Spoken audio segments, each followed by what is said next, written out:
పరిశీలిస్తే ముందుగానే ఓటర్లు తమ యొక్క ఓటు హక్కును కూడా వినియోగించుకున్నారు. ఏంటి రమేష్, మొత్తం జిల్లాకు సంబంధించి కావచ్చు, మావోయిస్టు ప్రభావిత ప్రాంతాలకు సంబంధించినటువంటి అప్డేట్ ఏంటి?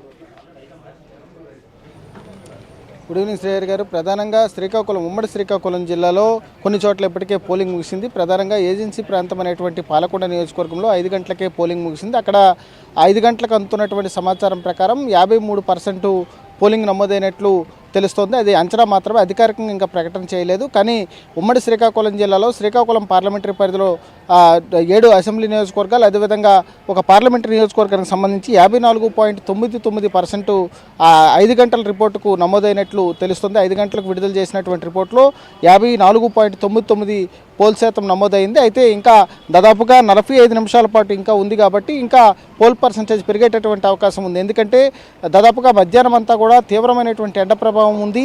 ఈ నేపథ్యంలో కొంతవరకు ఓటర్లు పోలింగ్ కేంద్రాలకు రావడానికి కొంత ఇబ్బందికరమైనటువంటి పరిస్థితి నెలకొంది. అయితే ఇప్పుడిప్పుడే కొంత వాతావరణం చల్లబడుతోంది. ఈ నేపథ్యంలో సాయంత్రం పూట కొంత పోలింగ్ స్టేషన్లకు వచ్చేటటువంటి అవకాశం కనబడుతోంది.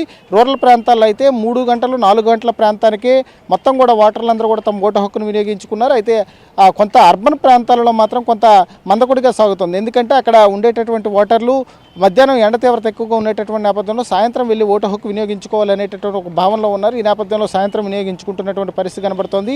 4 తర్వాత ఓటింగ్ పర్సంటేజ్ పెరుగుతోంది. ప్రధానంగా ఇంకా కేవలం 45 నిమిషాలే ఉంది కాబట్టి ఈ 45 నిమిషాల్లో కొంతవరకు పోలింగ్ పర్సంటేజ్ పెరిగేటటువంటి అవకాశం ఉంది. ఇప్పటివరకు అధికారులు ఇచ్చేటటువంటి లెక్కల ప్రకారం 54.99% పోలింగ్ శాతం నమోదైంది.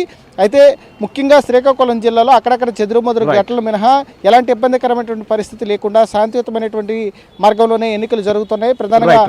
ప్రధానంగా కొన్ని చోట్ల ఆమదాల వలస, అదేవిధంగా కొన్ని 1-2 నియోజకవర్గాల్లో వైసీపీకి సంబంధించినటువంటి నేతలు కొంత ఇబ్బందికరమైనటువంటి పరిస్థితులు సృష్టించినప్పటికీ కూడా ఓటర్లు మాత్రం ఎక్కడా తగ్గకుండా తమ అనుకున్నటువంటి పార్టీకి స్వేచ్ఛాయుతమైనటువంటి వాతావరణంలో ఓటు వేసేటటువంటి విధంగా లైన్లో వెళ్ళి ఓటు హక్కును వినియోగించుకుంటున్నటువంటి పరిస్థితి కనిపించింది.